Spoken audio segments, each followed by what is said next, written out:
नमस्कार, मेरा नाम आदर्श पांडे और आप देख रहे हैं चमकते सितारे। आज जो हमारे मेहमान हैं वो अपने फील्ड के माहिर इंसान हैं। भारत दुनिया का सबसे बड़ा लोकतंत्र है और उस लोकतंत्र में जो सबसे महत्वपूर्ण स्तंभ है वो है मीडिया। और उस स्तंभ को मजबूत करते हैं कुछ ऐसे पत्रकार जो सत्ता के दावेदारों से सवाल करते हैं, सवाल आपके हिस्से का। ऐसा ही एक पत्रकार हमारे साथ मौजूद है, सुमित अवस्थी सर। आपका बहुत बहुत स्वागत है सर। शुक्रिया, थैंक यू। सर, मेरा सबसे पहला क्वेश्चन आपसे ये रहेगा कि 2019 में बीबीसी की एक रिपोर्ट आई थी जिसमें ये बताया गया था कि हमारा जो देश भारत है वहाँ सबसे ज़्यादा फेक न्यूज़ फैल रही है। हम कैसे फेक न्यूज़ को काउंटर कर सकते हैं और कैसे बच सकते हैं? देखिए, बीबीसी की रिपोर्ट थी। बीबीसी की रिपोर्ट भी सही होगी, इस पर भी पहले सवाल खड़े किए गए कि वो रिपोर्ट जो दी गई वो कितनी जेन्युइन है, कितनी नहीं है। पर हाँ, फेक न्यूज़ का ज़माना है और भारत में नहीं, दुनिया भर में फेक न्यूज़ खूब डिसेमिनेट हो रही है। फेक न्यूज़ से बचने का सबसे अच्छा तरीका, सबसे आसान और सबसे सुलभ तरीका ये है कि जो कंजर्वेटिव फॉर्म ऑफ जर्नलिज्म था, कि आपने मेरे बारे में कुछ सुना फॉर एग्जाम्पल, तो आपने बजाय इसको सुनी हुई चीज़ को 4 जगह फैला दिया, उससे बेहतर है कि आप मुझसे संपर्क करें और मैंने आपके बारे में ऐसा सुना है, क्या ये बात ठीक है या गलत है। उस चीज़ को अगर मैं डिनाई कर दूं तो वो फेक है, अगर मैं डिनाई नहीं करता हूं तो आप मेरा वर्जन चलाइए। तो ये बहुत ही आसान भाषा में, बहुत ही आसान तरीके से मैं आपको समझा पा रहा हूँ। लेकिन हाँ, फेक न्यूज़ बनाई जाती है। आजकल तो एआई का ज़माना आ गया, दुनिया बहुत बदल गई आदर्श, और एआई में तो ऐसे ऐसे वीडियोस बन जा रहे हैं जो आप जिसमें थे भी नहीं। अब चुनाव प्रचार में तमिलनाडु में एमके स्टालिन के जो पिताजी हैं, करुणानिधि साहब, उनका वीडियो बना दिया गया और वो तमिलनाडु में प्रचार कर रहे हैं, जबकि उनकी 2019 में डेथ हो चुकी है। इमरान खान जेल में है, पाकिस्तान पीपल पार्टी उनकी पार्टी चुनाव जीतती है, पीटीआई, उनका वीडियो बन जाता है थैंक यू कहते हुए पाकिस्तान के आवाम को। तो ये उसका एक तरीका है कि आप बता के करें कि आर्टिफिशियल इंटेलिजेंस के थ्रू हमने वीडियो बनाया और हम इसके जरिए आपको मिलवा रहे हैं। पर अगर मान लीजिए कि नहीं बताया गया और आपने पाकिस्तान से इमरान खान का वो वीडियो देखा, तो क्या मन में आएगा आपके कि क्या इमरान खान को इतनी सुविधा मिली जेल के अंदर कि जेल के अंदर से वीडियो बना रहा है वो? ये कैसी सजा है? इन जनरल बात कर रहा हूं। तो ये अपने विवेक का इस्तेमाल करना चाहिए और सोचना चाहिए कि ये अगर फेक है तो क्यों फेक है और जो फेक कर रहा है उसका पर्पस क्या है। सर, अप्रैल 2014 आप एक बंद कमरे में इंटरव्यू ले रहे थे। बीजेपी के एक वरिष्ठ नेता डॉक्टर मुरली मनोहर जोशी आपका कैमरे के कार्ड डिलीट करवा दिया आपके वीडियोस को। आप उस वक्त क्या सोच रहे थे, क्या हुआ था उस बंद कमरे? एक बार अपने मेरे ऑडियंस का आदर्श, वो वीडियो पब्लिक डोमेन में है। मुरली मनोहर जोशी जी 2014 का चुनाव, वो बनारस, उसके पहले का चुनाव वो बनारस से जीते थे और 14 में बीजेपी ने उनको कानपुर से टिकट दिया था।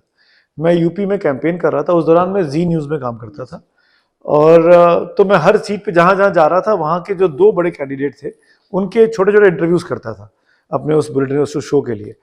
और मुरली मनोहर जोशी जी की शर्त थी, भाई सीनियर आदमी है, बुजुर्ग आदमी है, कि मैं आपके स्पॉट पे नहीं आऊँगा, आप मेरे घर आइए। तो उनके घर चला गया। तो घर जाके इंटरव्यू चल रहा था। इंटरव्यू में मतलब ज़्यादा डिटेल में बताने की बात नहीं है, वो सब पब्लिक डोमेन में, लेकिन इतना जरूर कहूँगा कि एक सवाल मैंने पूछा उनसे जिसमें वो अनकंफर्टेबल हुए, और वो सवाल नरेंद्र मोदी जी को लेकर था कि कानपुर में आपके मोहल्ले में मोदी जी का एक भी पोस्टर क्यों नहीं लगा है, जिस घर में इनका मोहल्ला था। तो उस पर वो बिफर गए, थोड़े से नाराज हुए कि तुम मुझसे बार बार ये सवाल क्यों पूछ रहे हो। तो मैंने कहा, सवाल मैंने 2 बार पूछा, मैंने कहा जवाब नहीं देना आपका काम है, सवाल पूछना मेरा काम है। अगर आप ये कह दें कि मैं जवाब नहीं दूंगा तो मैं आगे बढ़ जाता हूँ, पर आप जवाब नहीं भी दे रहे हैं, आप टाल दे रहे हैं, तो मैं एफर्ट करता हूँ। तो उस पर उन्होंने तुरंत वो कहा कि तुम बड़े ऐसे वैसे लड़के हो, अब शब्दों का इस्तेमाल किया, कैमरा बंद करो, कैमरा बंद करो। और उसके तरीके से तो 2 कैमरे थे, तो जो उनके सामने वाला कैमरा था वो तो बंद हो गया, लेकिन जो कैमरा मेरे सामने था, जो उनकी पीठ के पीछे था, वो कैमरा ऑन था, जो उनको याद नहीं रहा। और उसी में सारी बातचीत रिकॉर्ड है। वही क्लिप बाद में चली और सोशल मीडिया पर चली, जी न्यूज़ में चली, चैनल पे हमने भेजा, हमने अपने संपादक को बताया और संपादक ने इतनी हिम्मत दिखाई और उस दौर में वो खबर चली और उस पर काफ़ी ज़्यादा मुरली मनोहर जोशी जी से सवाल जवाब हुए। लेकिन जो भी वो, उन्होंने फिर कैमरा बंद कराने के बाद मालिक का नाम लिया कि मैं उनको जानता हूँ, तुमसे बात कर लूँगा।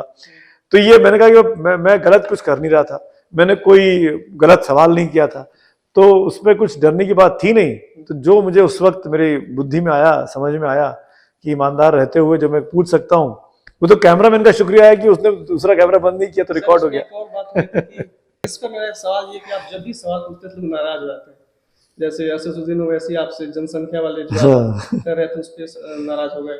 आप कुलदीप मिश्रा के टिप्पणी कर रहे थे, वो भी काफी नाराज दिखे। फिर तेजस्वी यादव भी आपसे नाराज हो गए थे इंटरव्यू के दौरान में।